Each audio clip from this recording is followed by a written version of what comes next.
Presentarles al ingeniero Weimar Uchani. Él fue ingeniero de operaciones de la Agencia Boliviana Espacial. Actualmente es candidato al título de Máster Aplicación de Tecnologías Espaciales en la Universidad de Beijing, China. Y Fernando, ingeniero Fernando, puede seguir. Ya, buenas noches, quería saber si se escucha bien. Sí, se escucha, te escuchamos perfecto.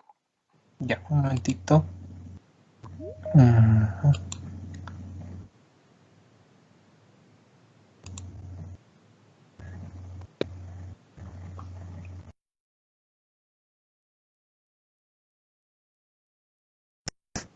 ¿Presentación? Sí, se ve. Sí, está bien. Ya, vamos a empezar entonces, gracias. Bueno, muy buenas noches a todos los presentes. Yo soy Weimar Fernando Uchani Quisber, ingeniero electrónico de la carrera de Ingeniería Eléctrica y Electrónica. Y hoy día quería compartirles acerca de, bueno, algunas experiencias, ¿no?, que yo he tenido trabajando en el área espacial y también estudiando un poco, ¿no?, allá en la Universidad de China. Seguramente van a notar ustedes que esto es un resumen muy, muy amplio y muy general. Y bueno, espero que en ustedes nazca la curiosidad, ¿no?, por saber un poco más acerca de las cosas relacionadas al espacio, que es muy interesante, pero también muy amplio al mismo tiempo. Entonces vamos a empezar. Los contenidos que he preparado para el día de hoy es primero una introducción, donde vamos a estar aclarando quizás algunos términos, ¿no?, relacionados con lo que vamos a ver más adelante. Después también vamos a hablar acerca del contexto boliviano, cómo es que ha surgido la idea de tener un satélite en nuestro país. Vamos a hablar algunos detalles también acerca del satélite Tupac Katari y finalmente vamos a ver algunas de las actividades espaciales en nuestro país. Bueno, en esta introducción primero quería colocar dos hitos, ¿no?, que se han marcado en el área espacial. El primero sería el lanzamiento del primer satélite por parte de la Unión Soviética, ¿no?, que era el Sputnik 1 en el año 1957. Este satélite básicamente es un repetidor, ¿no? Es el que está en la parte inferior. Un momentito. Ya, es este que está en la parte inferior. Luego, el que vemos en la parte superior es el último lanzamiento, ¿no? El último hito quizás, el lanzamiento del Crew Dragon en la plataforma Falcon 9, que ha sido un vuelo tripulado, ¿no?, del cual todavía los astronautas no han regresado a la Tierra. Entonces, como podemos ver, desde ya hace muchos años, ¿no?, la tecnología espacial se ha ido desarrollando. Obviamente, este lanzamiento en 1957 significa que ha habido un trabajo de casi 100 años, ¿no?, por delante para que finalmente se lance el primer objeto al espacio. Ahora, si nosotros hablamos estrictamente en cuanto a satélites, podemos ver cómo está distribuido, ¿no?, el número de satélites por países. Actualmente Estados Unidos es el país que cuenta con mayor número de satélites, ¿no? Está seguido ahora por China, Rusia y algunos otros países, ¿no? Podemos ver que Latinoamérica no está presente en esta lista. De todos modos, Argentina es el primer país que ha desarrollado su propio satélite. El ARSAT-1 es un satélite de telecomunicaciones. Los demás países por ahora nos constituimos en usuarios de alguna manera, ¿no?, de la tecnología desarrollada quizás por otros países. En nuestro caso, por ejemplo, de la tecnología china. Hay un total de 2.000 aproximadamente, de 2.000 objetos espaciales. Y vamos a ver que no todos estos son satélites de comunicaciones, ¿no?, sino son de diferentes aplicaciones. Por eso los satélites se clasifican en función a su carga útil. Podemos ver, por ejemplo, que hay satélites meteorológicos con los cuales podemos predecir, ¿no?, algunos fenómenos que han de pasar. Y los que más quizás ahora vemos en la actualidad son los satélites de navegación, los satélites de observación y los satélites de comunicación. Vamos a estudiar estos últimos tres en un momento. Antes de eso quería aclarar los tipos de órbitas, porque es importante también saber que tenemos diferentes órbitas cuando nosotros hablamos de satélites. Por ejemplo, la órbita terrestre LEO es la órbita baja, está ubicada entre 200 y 2.000 kilómetros. En esta órbita LEO, los objetos espaciales se mueven a velocidades muy, muy elevadas, ¿no? por ejemplo, el periodo, que es el tiempo que tarda uno de estos objetos en dar una vuelta alrededor a la Tierra, es de 90 minutos, ¿no? Imagínense dar la vuelta a la Tierra en 90 minutos. Y en esta órbita se encuentran los satélites de observación, los vuelos espaciales tripulados. Por ejemplo, la Estación Espacial Internacional se encuentra en esta órbita, ¿no? Aproximadamente a 400 kilómetros sobre la superficie terrestre. Después también tenemos la órbita terrestre media, MEO, que está entre los 9.000 y 20.000 kilómetros, un poco más de 20.000 en realidad, 22.000 aproximadamente. En esta órbita el periodo dura aproximadamente 12 horas, ¿no? Entonces ya no es tan rápido, pero sí se puede considerar todavía rápido, ¿no? Y en esta órbita, en este tipo de órbita, se colocan los satélites de navegación. Vamos a ver más adelante cuáles son esos satélites de navegación. Y finalmente, la que más vamos a estudiar quizás el día de hoy es la órbita geoestacionaria, la órbita GEO, que está a una altura de 36.000 kilómetros sobre la superficie terrestre. Y es importante esa altura porque a esa altura el periodo del objeto es de aproximadamente 24 horas. ¿Qué significa esto? Que va a estar en sincronía, ¿no? con la Tierra, es decir, con el movimiento diario de la Tierra, movimiento de rotación. Entonces, en esta altura se colocan los satélites de comunicaciones y algunos satélites meteorológicos también, ¿no? Ahora sí vamos a ver los satélites según su carga. Ah, perdón, también quería aclarar un poquito acerca de la órbita geoestacionaria. La órbita geoestacionaria, vamos a ver en este video un poquito. Es una órbita, como les había dicho, ubicada a 36.000 kilómetros sobre la superficie terrestre.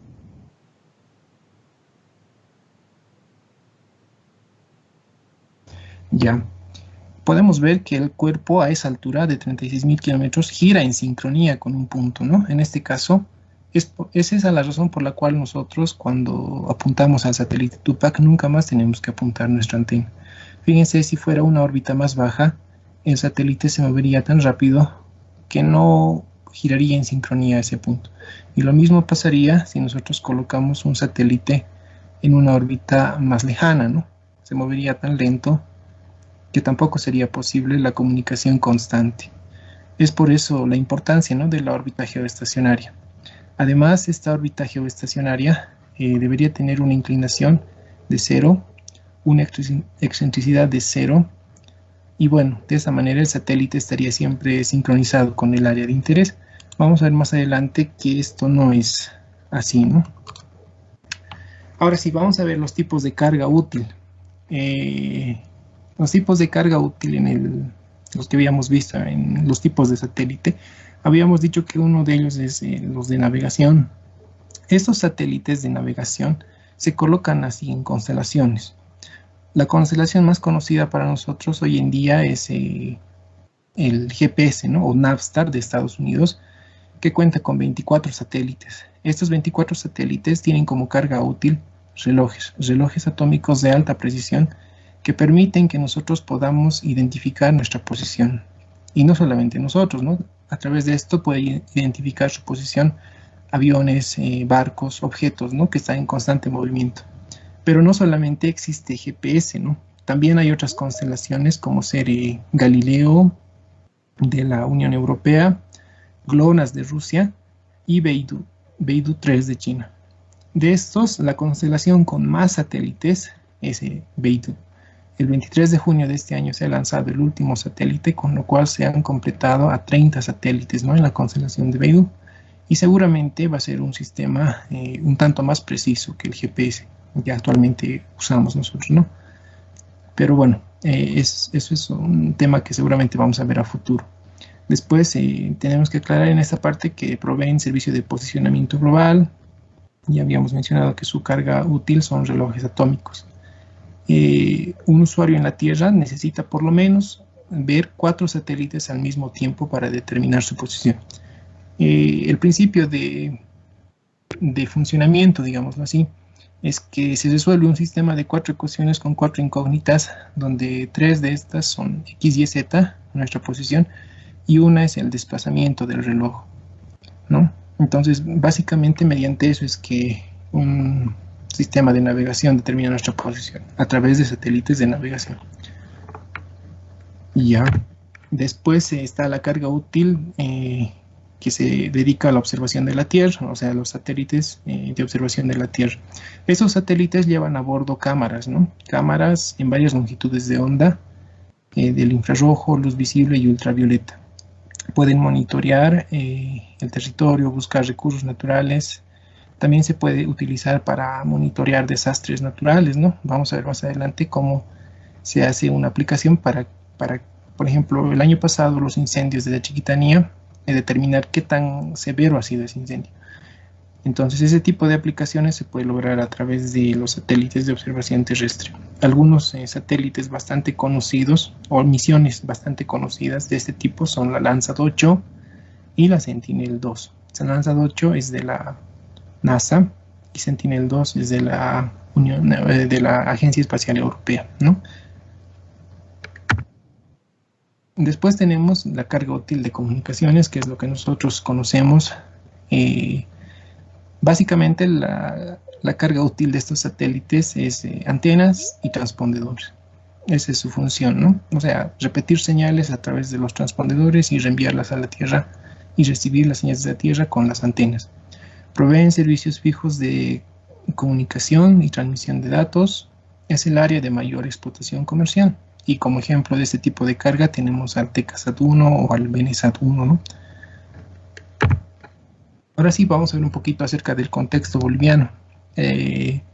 Podemos nosotros mencionar en este punto, podemos hacer, mejor dicho, un estudio de cómo ha desarrollado las telecomunicaciones en Bolivia desde hace algunos años. Este, por ejemplo, muestra un mapa de 2015 y 2019 de la red de fibra óptica en Bolivia. Podemos ver cómo se ha ido expandiendo en el norte, ¿no? No había hace muchos años red de fibra óptica en esta parte ni en el este de Santa Cruz. Entonces había evidentemente una necesidad para estos lugares, ¿no?, de comunicación. Además, en 2009 se ha hecho un servicio básico, ¿no?, las telecomunicaciones, al igual que la luz, que el agua. Entonces también ahí está la motivación. También podemos ver el número de radiobases. El número de radiobases, este es un dato extraído del Ministerio de Obras Públicas. Dice acá, antes de la nacionalización, no explica precisamente el año. Había muy pocas radiobases, luego ha habido un poco más. Y finalmente esto es de 2019, ¿no? Tenemos un total de 14.800 radiobases aproximadamente. Y bueno, si nosotros nos remontamos, el satélite ha sido lanzado en 2013. Vamos a ver un poquito más adelante eso. Pero podemos ver que en ese año era todavía escasa, ¿no?, la comunicación para gran parte de nuestro territorio boliviano. Obviamente las ciudades sí estaban cubiertas, pero había áreas que estaban bastante descuidadas. Entonces esa es la idea principal, ¿no?, a través de la que nace la idea de un satélite y por lo tanto la creación de la Agencia Boliviana Espacial, quien sería la que administre, ¿no?, los servicios ofrecidos por este satélite. Entonces vemos en esta línea de tiempo cómo se han dado todos estos hechos. El 2009 el expresidente acorda con la Unión Internacional de Telecomunicaciones un segmento orbital en la órbita geoestacionaria de Bolivia, para Bolivia. Recordemos que esta órbita geoestacionaria es un recurso limitado, ¿no? Todos los países quieren tener ahí sus satélites de comunicaciones por el hecho de que ahí el periodo es 24 horas. Entonces hay que acordar, ¿no? Es necesario primero acordar para todas las órbitas en realidad, pero más para esta que es una órbita muy ocupada, ¿no?, la órbita geoestacionaria. Después, en 2010, se anuncia que Bolivia había decidido lanzar al espacio su primer satélite de comunicaciones, y ese mismo año, en febrero, se establece la AVE, ¿no?, con el fin de controlar las operaciones del satélite y hacer que los servicios de los mismos estén disponibles para la población boliviana. El 13 de diciembre del 2010 se firma el contrato con la CGWIC, que ha sido la empresa que ha desarrollado todo, ¿no? Porque el construir el satélite significa varias cosas, ¿no? El seguro, la plataforma de lanzamiento, la plataforma del satélite, y etcétera.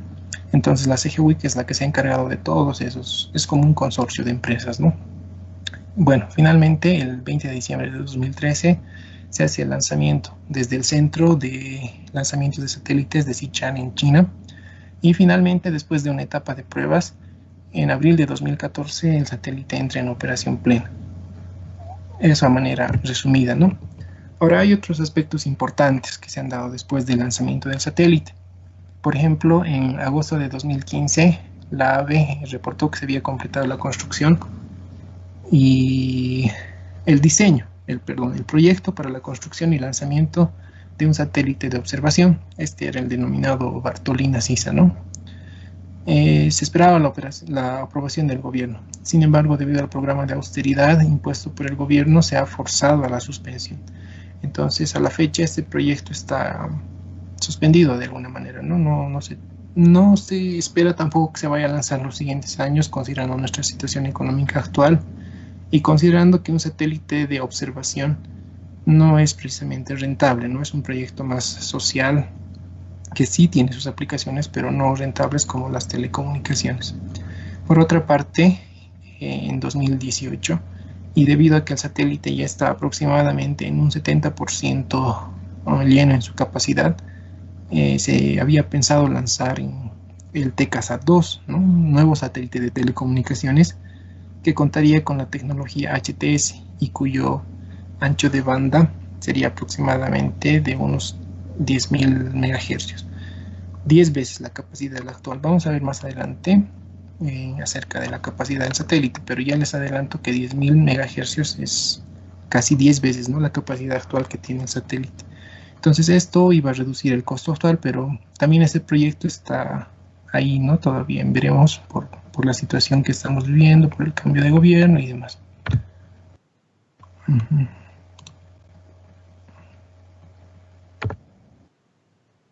Entonces ahora vamos a ver un poquito acerca del Tupac Katari. Hay algunos datos muy interesantes que tal vez conocemos, pero es importante actualizarnos, ¿no?, acerca de estos datos. El satélite, como habíamos dicho, es un satélite de comunicaciones. Tiene 30 transpondedores. Trabaja en las bandas C, KU-BCS, KU-FCS y KA. Se ha lanzado en diciembre de 2003. Su vida aproximadamente es de 15 años, ¿no?, de los cuales ya ha pasado 7 años aproximadamente. Se ha lanzado en la plataforma Dongfang Hong 4. El peso al momento del lanzamiento del satélite era de 5.100 kilogramos, ¿no? Y un dato que quiero que memoricen o que recuerden es la posición orbital, que está en 87.2 grados oeste. ¿Ya? Eso nos va a servir más adelante en una de las diapositivas. Si hablamos del satélite, es necesario hablar del segmento espacial y del segmento terrestre, ¿no? O sea, una misión espacial siempre va a tener su segmento espacial y su segmento terrestre. En este caso, el segmento espacial es simplemente la nave espacial, ¿no?, lo que está en el espacio, lo que no vamos a ver nunca más tal vez del satélite. Pero esta nave espacial está constituida por dos partes muy importantes. Primero, la carga útil, que es básicamente las antenas y los transpondedores, en el caso del Tupac, ¿no? Y después el bus, que está conformado por todos los subsistemas que permiten que el satélite cumpla su función, ¿no?, que es la de repetir señales. Entonces, en este bus se incluyen los subsistemas de potencia eléctrica, telemetría, tracking and control, el subsistema de actitud y control de órbita, la propulsión, el control térmico y la estructura. ¿Ya? Vamos a hacer una analogía interesante en este punto.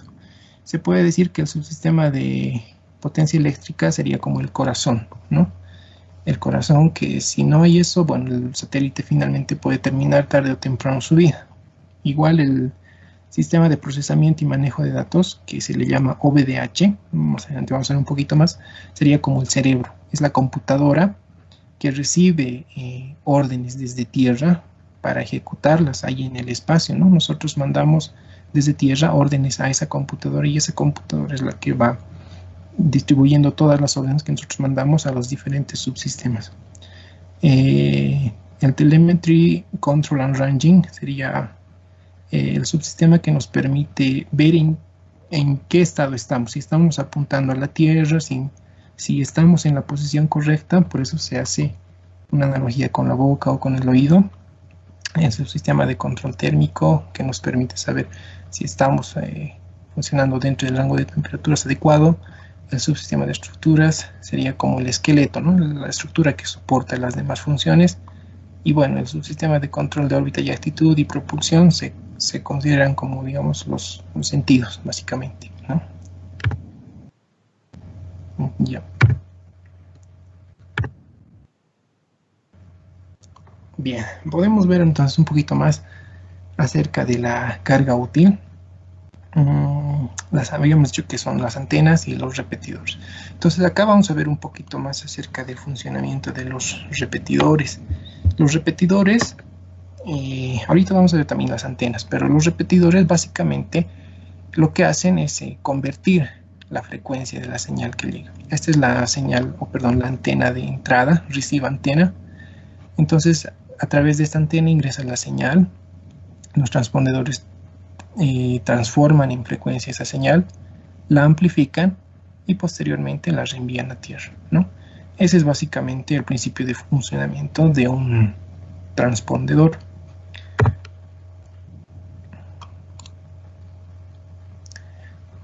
Ahora hablamos de las antenas. Habíamos dicho que hay varias antenas, vamos a detallar a continuación. Estas antenas funcionan en la banda C, KU, K. Son en total 5 antenas, ¿no? Aquí vamos a ver, en este diagrama está detallado. Estas dos que están a los extremos o a los lados son las antenas KU, ¿no? Esta es la antena KU-BSS y esta es la KU-FSS. Después también tenemos la antena en banda C, que es un tanto más pequeña, la antena en banda K y la antena KU Spot Beam.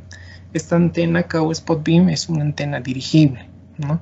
Está en la banda KU y se puede dirigir. Según tengo entendido, su cobertura puede ir desde Argentina hasta aproximadamente Venezuela en el norte, ¿no? Entonces, a la zona que nosotros queremos que llegue la señal con más potencia, podemos dirigir. Ahora aquí también se ve una antena que es muy importante, es la antena TCNR. Vamos a ver más adelante que esta antena es la que recibe las señales que nosotros mandamos desde tierra, que no son para la carga útil. Es decir, a través de esta antena nosotros mandamos los comandos para que el satélite vaya haciendo una serie de tareas, ¿no? Por ejemplo, cargar las baterías, en algún caso, para corregir la posición del satélite y demás. Estas otras antenas, las que habíamos dicho antes, KU, C, K, son simplemente de la carga útil, ¿no? O sea, su misión es recibir la señal y mandar la señal a tierra. Ya.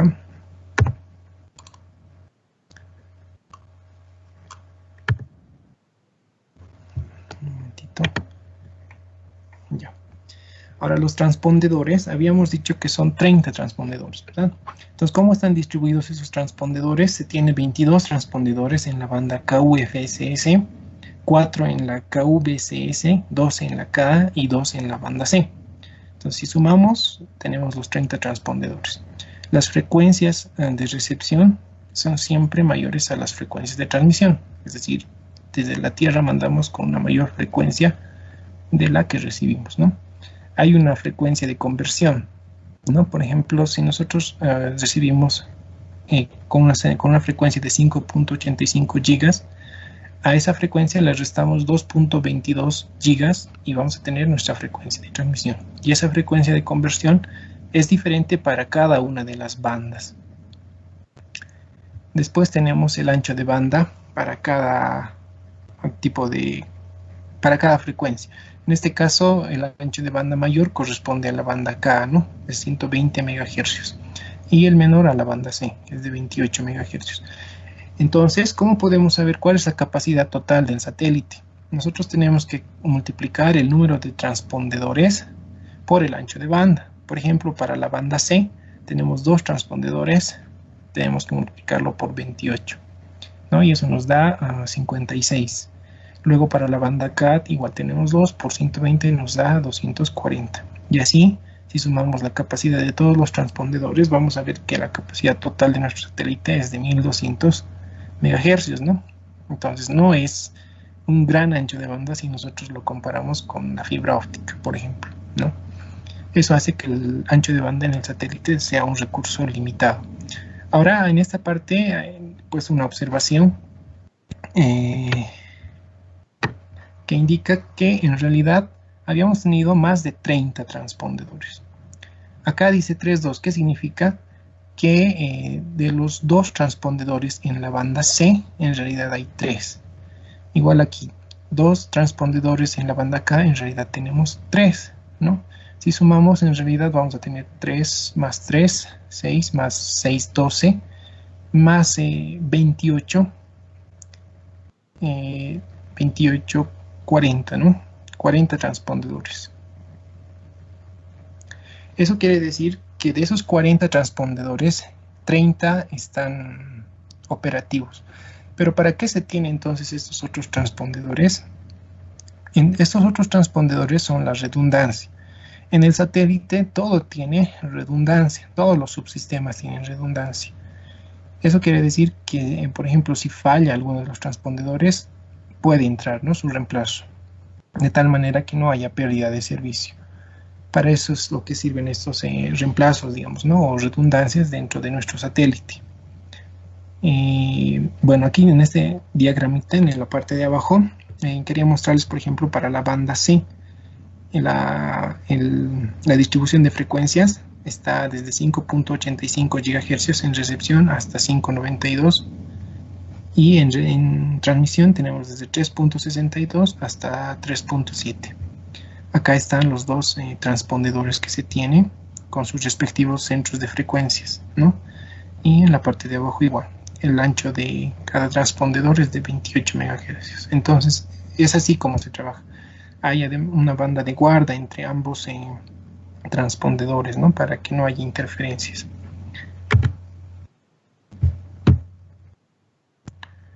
Bueno, la cobertura depende del tipo de banda en el que estemos hablando. Por ejemplo, C tiene una cobertura para toda Latinoamérica, K y KU-BSS para Bolivia, KU-FSS para esta región, ¿no?, comprendida por varios países: Perú, Colombia, Venezuela, Bolivia, Paraguay, Argentina. Ya hemos hablado entonces acerca del segmento espacial. Ahora vamos a hablar un poco más acerca del segmento terrestre. El segmento terrestre es básicamente desde donde se hace el control del satélite, el monitoreo, el control y la administración de carga útil. Además, se hacen también tareas de maniobras de control de corrección orbital, predicción de periodos de interferencia y predicción de periodos de eclipse. Básicamente se puede decir que son las antenas, ¿no?, y todo el equipo que permite estas antenas controlar al satélite. En la estación terrena de Amachuma existen varias antenas, ¿ya? Y la que está en esta diapositiva a su izquierda, la que está, digamos, más adelante, ¿no?, desde nuestra perspectiva, es la más importante. Esa antena se llama la TTC. Esta antena TTC nos permite enviar telecomandos al satélite y es la que recibe telemetrías del satélite. Entonces, a través de esta antenita, nosotros mandamos todos los comandos, ¿no?, que queramos al satélite, que necesita que nosotros le mandemos al satélite. No es para la carga útil esta antena TTC, es solamente para el control. Entonces, vamos a ver más adelante cómo se hace la comunicación con el satélite exactamente. Y luego estas 4 que están acá son solamente para la carga útil, ¿no? Este es para la banda C, para la banda K, para la banda KU-BSS y para la banda KU-FSS. Entonces son esas 4 antenas. No tienen otra función que recibir y mandar la señal en sus respectivas bandas, ¿no? En la estación terrena de La Guardia, en Santa Cruz, existe una copia de la TTC, ¿ya? Y solo esa. Entonces no hay las antenas KU, KA ni C. Solamente la TTC. ¿Por qué? Porque precisamente es la más importante, ¿no? Si por alguna eventualidad esta de Amachuma no funciona, toma el control la antena de La Guardia. Bueno, en este esquema mostramos cómo se trabaja. Se trabaja en varias frecuencias. Por ejemplo, en alta frecuencia, en la zona que está más cercana a la antena, ¿no? Se recibe la señal. Sin embargo, para su procesamiento hay un down converter que está acá en la parte de abajo, en el centro, Y bueno, para su procesamiento en banda base ya la frecuencia ha sido disminuida. Luego cuando queremos enviar nuestra señal, tenemos que hacer tenemos que usar el up converter para elevar la frecuencia, amplificar también con nuestros amplificadores de potencia y recién se envía la señal. Pero bueno, eso básicamente es cómo funciona todas las antenas, ¿no? Ahora podemos ver un poco más acerca de los servicios. Habíamos dicho que el 70% aproximadamente del satélite ya está ocupado. Y de ese porcentaje que está libre, de ese 35% que está libre, 17% corresponde a la banda Ka, 6% a la banda C, 2% a la banda KU-FSS y 10% a la banda KU-BSS. Entonces vemos que quizás donde hay todavía más capacidades en la banda Ka, ¿no? Y donde está repleto o casi repleto es KU-FSS. Hay diferentes tipos de servicios que se ofrecen a los usuarios, ¿no? Los más comunes o los más conocidos tal vez para los usuarios finales son el sistema de televisión DTH y los sistemas VSAT. Los sistemas de televisión DTH es lo que nosotros podemos recibir directamente en nuestra casa si tenemos un kit satelital, ¿no? Una antena. La estación terrena emite la señal, ellos hacen obviamente el tratamiento previo antes de emitir la señal hacia el satélite. Nosotros con una antena podemos captar esa señal. Ahora, si por ejemplo hubiera, en esta parte decimos telecentro, ¿no? Si por ejemplo Coteor a través de su cabecera quisiera recibir las señales del satélite, también lo puede hacer y distribuir a sus usuarios.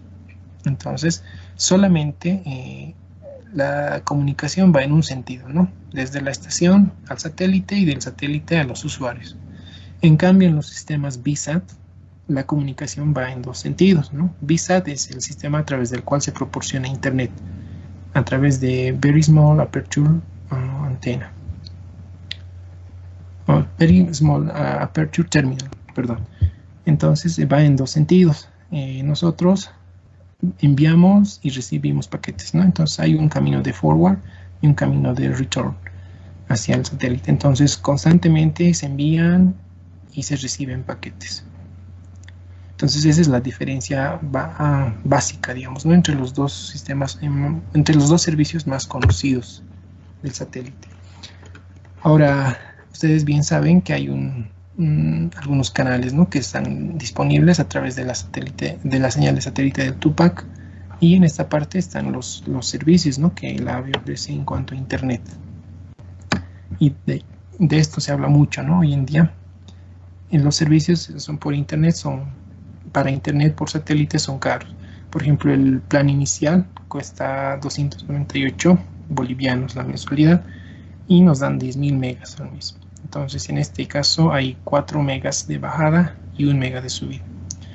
En el medio nos dan 6 megas de bajada, 1 de subida, y en el avanzado 8 megas de bajada y 1 de subida. También hay planes mensuales, ¿no? De Internet, dependiendo de la velocidad que nosotros queramos, podemos contratar. Ahora, obviamente, este es un precio mucho más caro, ¿no? Porque es un servicio que nos van a dar durante todo el mes. Es como comprar, básicamente, una porción de ancho de banda en el satélite. Ya. Finalmente, quería hablar un poquito acerca de las actividades espaciales en Bolivia. Dentro de la AVE está concentrada la gran cantidad espaciales que se realiza en Bolivia, ¿no? Después, fuera del AVE, hay algunas iniciativas que vamos a ver muy resumidamente, pero básicamente podemos decir lo que hay en la AVE. Y en la AVE lo que se hace es controlar el satélite, controlar la carga útil del satélite y administrar los servicios ofrecidos por el satélite. Adicionalmente, y que está quizás un tanto separado de todo esto, se hace el procesamiento de imágenes satelitales, que ya es relacionado a los satélites de observación terrestre. Entonces vamos a ver un poquito de lo que se hace más que todo en el control del satélite, ¿ya? Para eso es necesario aclarar que lo que nosotros enviamos desde tierra al satélite son los telecomandos, y lo que recibimos del satélite, la información que nos envía constantemente el satélite, es la telemetría. Ya, habíamos dicho para el control del satélite. ¿Qué se controla en el satélite? En el satélite se controlan los subsistemas, ¿no? Porque estos subsistemas, debido a que el satélite está en un ambiente bastante difícil, pueden ser constantemente afectados, ya sea los elementos del subsistema eléctrico o del sistema térmico. Básicamente, a través de la telemetría, el satélite nos dice en qué estado está, ¿no? La telemetría nos dice, por ejemplo, las baterías tienen tal presión, están a tal nivel de carga, a tal nivel de potencia, digamos. Entonces, nosotros, a partir de esa información, tenemos que tomar las medidas necesarias y enviar los comandos necesarios, ¿no? Que no son otra cosa que scripts que nosotros vamos a mandar hacia el satélite. ¿Cómo mandamos esos scripts, esos comandos? Les había dicho, esta antena de la izquierda de la playa de antenas en Amachuma es la que nos permite hacer eso, la TTC.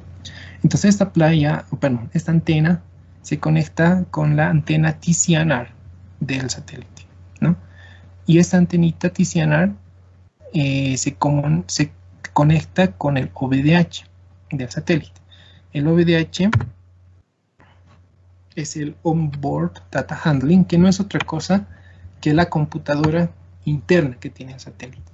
Entonces nosotros enviamos el telecomando, fíjense en la parte inferior izquierda de este diagrama, el telecomando llega a la computadora, que es el Central Terminal Unit, y este Central Terminal Unit va distribuyendo las órdenes que nosotros mandamos a las diferentes partes, ¿no? Puede ser a la carga útil, al payload, o puede ser a la plataforma, dependiendo de qué es lo que queramos nosotros manipular en el satélite. Y posterior a eso, este mismo Central Terminal Unit nos envía la telemetría, ¿no? De si efectivamente los cambios o los comandos que hemos enviado han tenido el efecto que nosotros hemos querido. Ya, después está, bueno, algunos ejemplos ahora les voy a dar. Por ejemplo, en el satélite o en la órbita geoestacionaria, para los equinoccios de primavera y otoño, hay una etapa de eclipses, ¿no? En este diagrama de abajo podemos ver cómo el satélite, la Tierra y el Sol se colocan en el mismo plano orbital, de tal manera que la Tierra interrumpe el paso del Sol hacia el satélite. Entonces este diagrama nos muestra cómo la carga de la batería durante el satélite va disminuyendo, ¿no? ¿Por qué disminuye la carga del satélite? Perdón, de las baterías, porque durante ese periodo de eclipse es las baterías las que alimentan a toda la carga útil del satélite. Entonces se va consumiendo. Pero posterior a que termine el periodo de eclipse, estas baterías se van recargando, ¿no? Las dos baterías que tiene para cada panel solar que tiene el satélite. Entonces este periodo de eclipse dura aproximadamente 72 minutos en el peor caso, ¿no? En el peor caso, que se da en el 21 de marzo y el 21 de septiembre. Pero antes de eso, 20 días antes y 20 días después, son periodos más cortos. Entonces el satélite está diseñado para que sus baterías puedan soportar estos 72 minutos, ¿no? Que tienen las baterías que alimentar a la carga útil del satélite.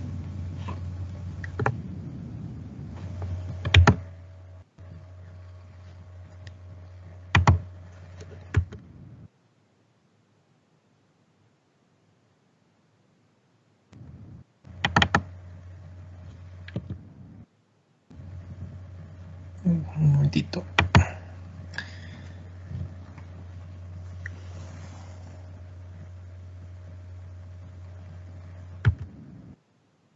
Ya un ratito voy a volver, por favor, se ha perdido.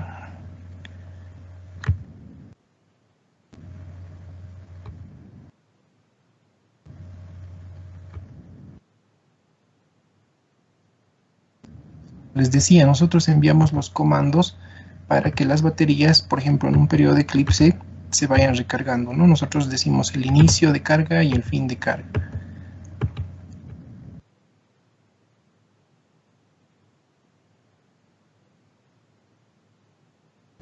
Después también otra de las tareas que se hace es el control de la posición orbital. Les había dicho que memoricen un número que era el 87.2 oeste.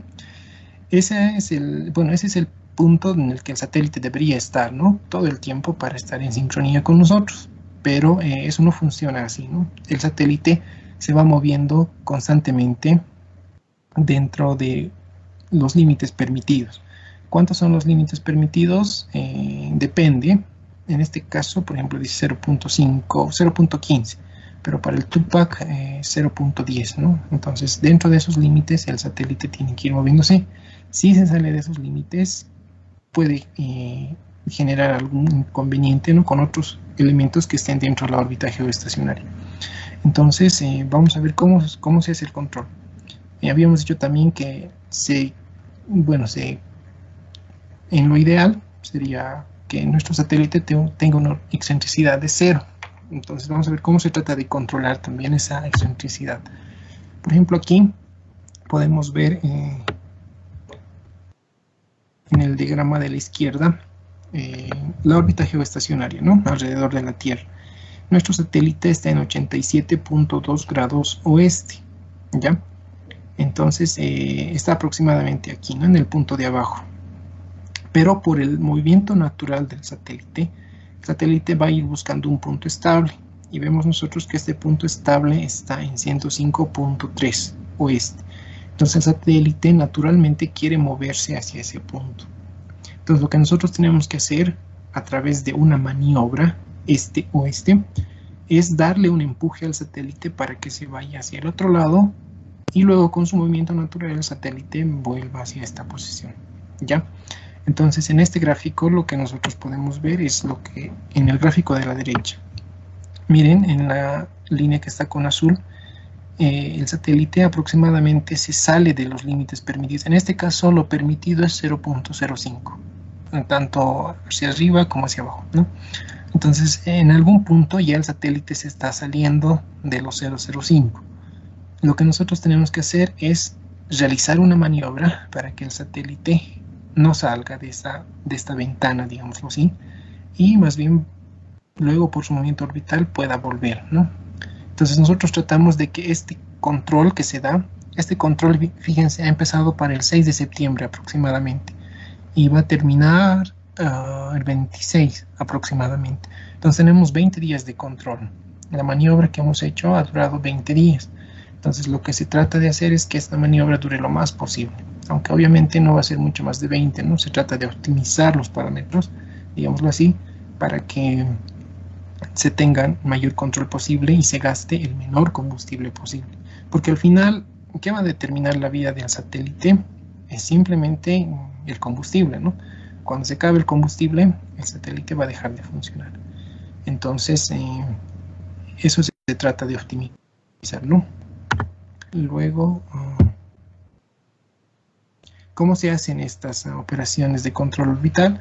Se hace a través de unos thrusters. Estos thrusters lo tiene el satélite en su parte inferior, en su parte posterior, mejor dicho. Imagínense que esta parte de arriba, la que no se está viendo bien, es la que está mirando hacia la Tierra, ¿no? Y donde estaban las antenas en banda C, en banda KU y demás.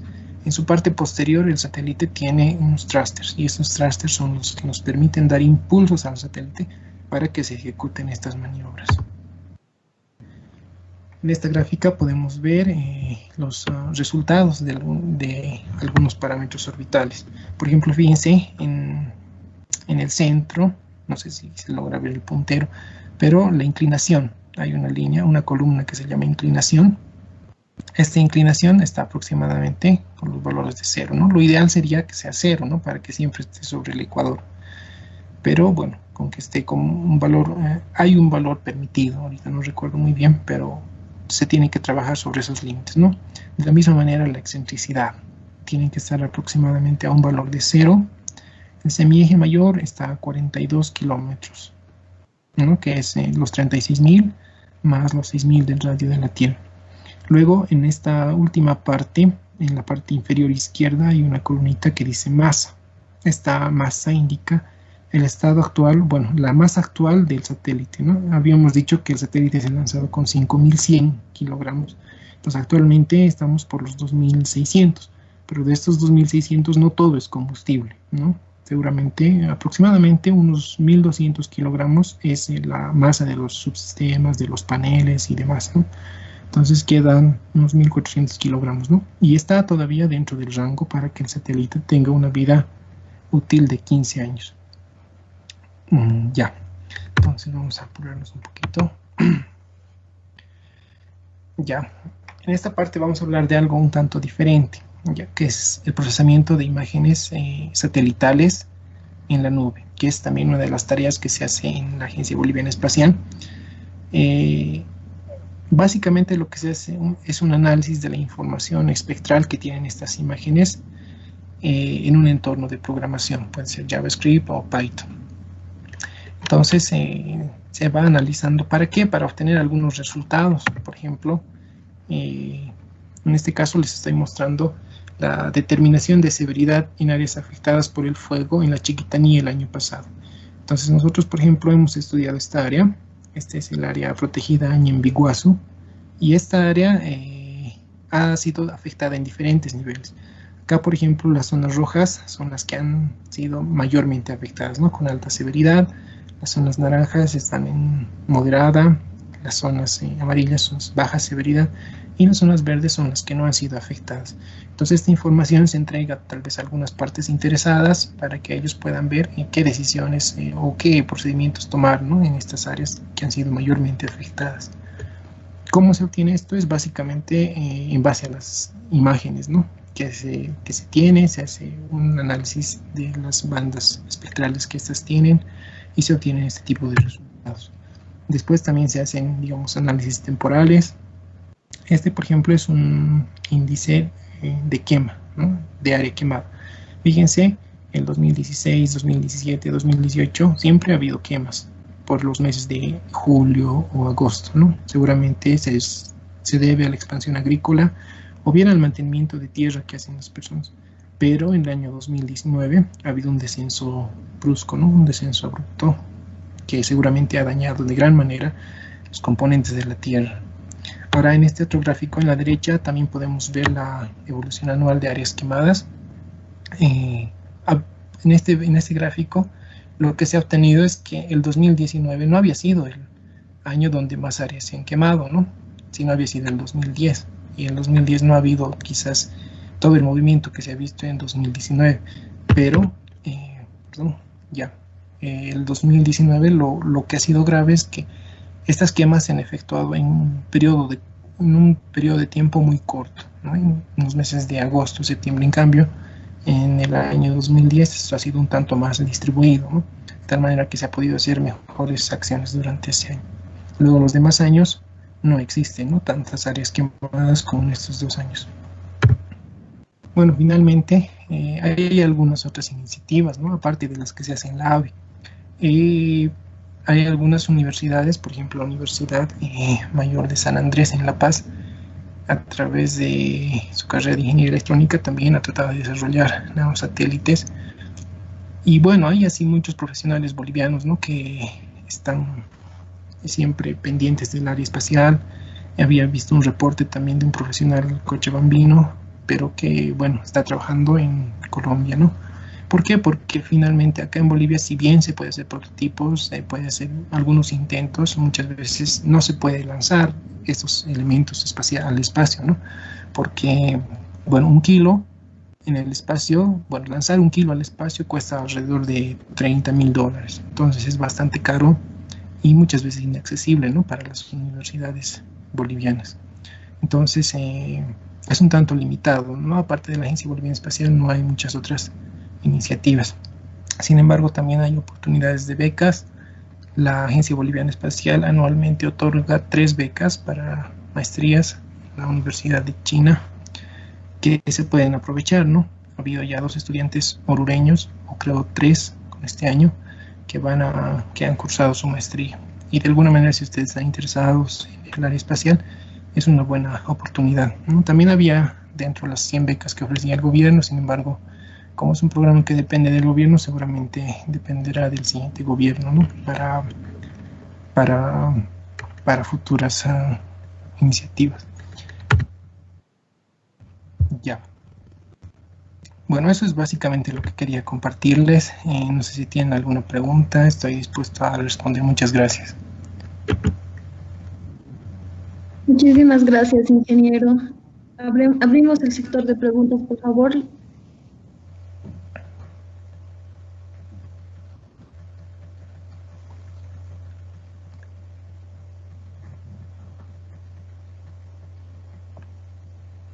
Ingeniero, buenas noches. Sí, ¿Se escucha? sí, le escucho, le escucho. Buenas noches, ingeniero. Tenía una pregunta. El tema del internet satelital para el satélite Tupac Katari, ¿en qué banda opera? O sea, me refiero, ¿opera en banda KU o en banda Ka? Esa era mi pregunta. Ya. El internet satelital opera en banda Ka. Es la banda que ha sido. También puede operar, digamos, en banda Ku, no habría problema.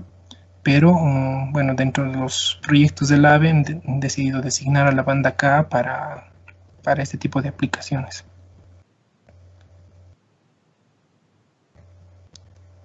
Ah, ya. Tenemos perdón, tenemos otra pregunta, ingeniero. Dice, ingeniero, ¿qué va a pasar cuando se le acabe el combustible cuando se acabe el combustible del satélite? ¿Qué maniobra se realiza para que no se interponga con otros satélites? Ya. Cuando se acabe el combustible del satélite, hay una maniobra específica, que es una maniobra de end of life, es decir, de fin de vida, ¿no?, del satélite. Y esta maniobra consiste en impulsar al satélite con el combustible que quede hasta una órbita cementerio. Recuerden ustedes que la órbita geoestacionaria es un recurso limitado y valioso, ¿no?, que muchos países quieren utilizar. Entonces el satélite no se puede quedar en su órbita, tiene que impulsarse hasta la órbita cementerio, donde ya hay muchos objetos espaciales, ¿no?, y basura espacial en esa órbita, pero no interfiere, digamos, ¿no?, con la órbita geoestacionaria. Está bien, ingeniero, muchísimas gracias.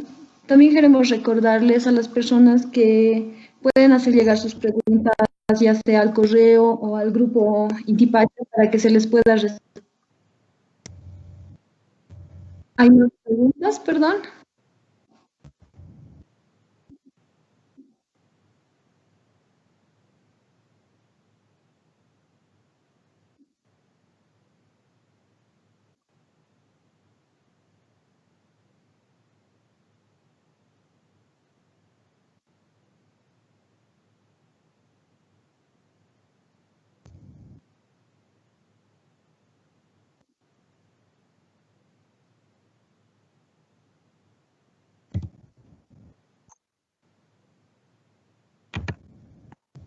Ya, tal vez no lo he explicado muy bien. Eh, las imágenes con las que se ha hecho para esto de la Amazonía, para determinar la severidad en la Chiquitanía, mejor dicho, son de otros satélites. El satélite Tupac Katari es solamente para comunicaciones. Las imágenes que se han utilizado para esto último que les mostré provienen, por ejemplo, de Sentinel, de Landsat, que son imágenes gratis, ¿no?, accesibles a todo el mundo. Y estas imágenes están disponibles en a lo mucho, digamos, en 24 horas desde que son tomadas. ¿Por qué en 24 horas? Porque se les hace todavía un cierto tipo de procesamiento. No es que se toma, digamos, la foto y se publica ese rato, ¿no? Entonces se hace un procesamiento de tal manera que puedan ser lo más precisas posibles, ¿no?, cuando estemos trabajando con ellas. Entonces, para este tipo de aplicaciones de procesamiento de imágenes satelitales, se usa imágenes gratuitas. Ahora, también en la estación hay una estación pequeñita que se llama la MTGAS, que recibe imágenes satelitales. Es una donación del gobierno chino a la Agencia Boliviana Espacial. Y con esta estación pequeñita se recibe imágenes de algunos satélites, imágenes obviamente que no son libres para todos, ¿no? Pero el satélite Tupac solamente es de telecomunicaciones, en ningún momento provee imágenes. Sí. ¿Hay alguna otra pregunta?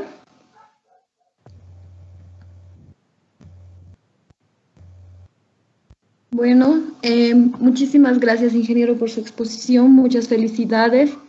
Muchas gracias a las personas que han participado y tenemos la tercera sesión bueno, la última sesión, ¿no?, de estos webinars. Entonces, nos veríamos el día de mañana. Gaby, tal vez algo que quieras agregar.